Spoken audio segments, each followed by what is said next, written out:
Hi guys, so I'm here to share quickly how I made the dangle or the charm that went on my tassel, on my tassels that I shared with you.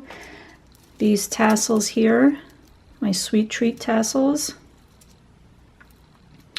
So I added the chain and the dangle here, and one of my subbies asked if I could share how I did that. So this might, not be the exact correct way to do things in the jewelry making world, but this is the way that I adapted for myself and how easy it is, or how easy it comes to me. I was taught to string and knot pearls from a woman who used to work with my mom. So I'm familiar, with working with jewelry and beads and things like that, but I kind of, change my style and adapt to make things easier for me. You know how it is in crafting.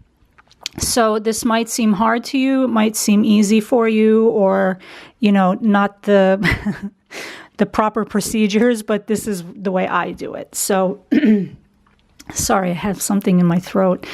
Okay, so what I do is I have these two, which this is flat nose and this is needle nose. So that's how I pry open my jump rings and tighten them and close them and things like that. Add charms. Then I have this, I guess this is like a wire clipper or a chain clipper. And then I made a tassel, and then I'll fan it out later, but I just wanted to show you. Okay, so the tassel. And then I have this, which is the eye pin, so that you can add something down here. When you do charms, you add something, a dangle down here, but this is going to hold our chain.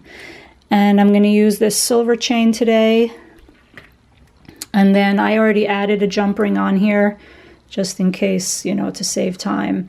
And this is too small for me, but I am using this lobster clasp for this tassel. And then just some beads, that coordinate with, I'm not going to add to the bottom of the dangle. I'll leave that up to, how you take away from this video and your creativity, but I'll add these three just to show you how I do the top of the tassel. Okay, so what I do is, when I made the tassel, I kind of figured, because you're left, with,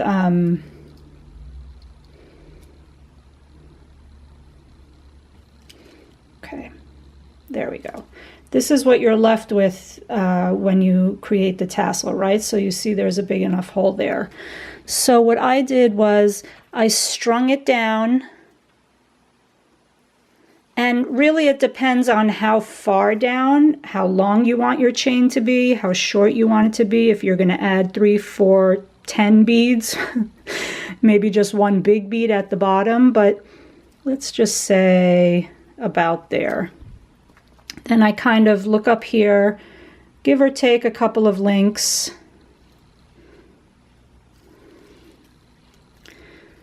Oh, this isn't going to focus that easily. Okay, well, there we go, right? So you have that, and you have the dangle down there. So I kind of just look at it, and I take my thumb, and I kind of position where I want to cut. So let's just say I want to cut there. And then I take this. Let's see if it's going to focus. Okay, and then I just snip it off. Now this I don't think is the exact tool, because it gave me a hard time the last time, but I can't find the other snip. Oop, that came out easily. Okay, then I take the broken link out. Just because I'm lazy. Well, that one fell, but normally I just throw it away. And then I will take my tools. I don't know what your preference is, but I like to use the flat one in my right hand. And for this small loop, I will just slightly turn like this. Okay, so now you're left with that. And what I do is I just chain this through, or I feed it through. Oops. Okay. Okay, so now you're left with that. Right? Okay. So now I'm going to take this and straighten it back. You could definitely use both tools, but because this is a small little area, I'm just going to eyeball it, and then you're left with that. Okay? And then you can straighten it, and there you go. Okay? So now I take this back through the tassel hole that was left, and because there's going to be a bead stopping this and the weight of it and glue, this isn't going to fall through. Then whatever bead I decided, I kind of was playing around with maybe putting a red rondelle to bring the red out in these flowers. This is what's left. Okay, so right now, if you took your hand away, yes, it would drop, but we're going to put glue there. You can even take this step right now, which I'm going to do.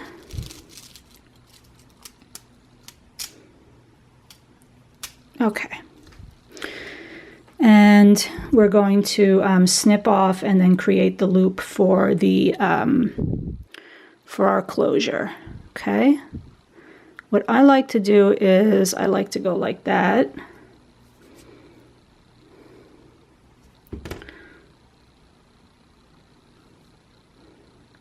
Okay. Because that kind of shows me how much I'm going to cut off and allow for a loop.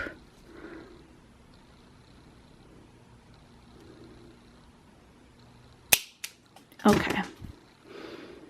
So now what I like to do is, because this is bent this way, I like to bend it just a little bit more and then take this and create and go the other way. But it's kind of tricky because, it rolls. But anyway, that's okay. This is just for the sake of the video. And then sometimes I'll bend it back and then take it again. At this point, I'm going to put the jump ring on. Okay.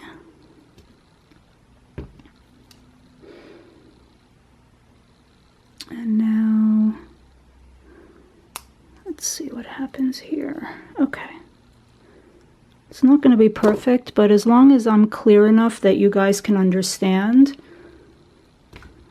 then what I do is I take the flat one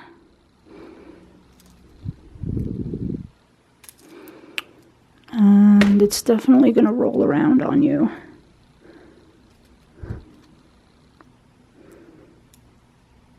And it's hard. I'm sorry, guys. I'm trying to view this. I hope that I'm on.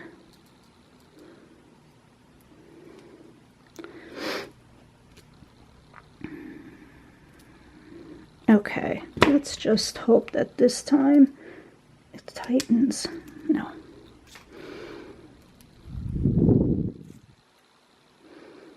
Hold on a minute, okay?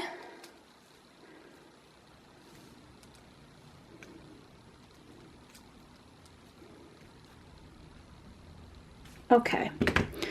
So now you have, okay, you have your dangle. You have this part now that's secure here, this part that's secure with the jump ring up here and the chain. And now I'm just going to take, this is what I use to roll my paper. And then I'm going to take this again, straighten out whatever got caught in the chain. And I'm going to put this back. Now I like to use glossy accents. And a touch of hot glue. Okay, so what I do is, I'm going to just go off camera for a minute, but because my glue gun, oh no, look, it'll reach. Okay, so I'm going to take a little bit of glue, and I'm not going to worry that the chain is still there, because with the glue hot, it's still going to allow the chain to go through, and plus you can pull the chain. Okay.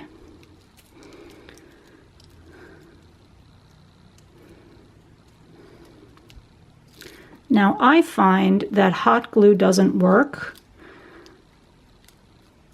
because if you don't get it exactly right, it's going to stay loose. So I will take glossy accents,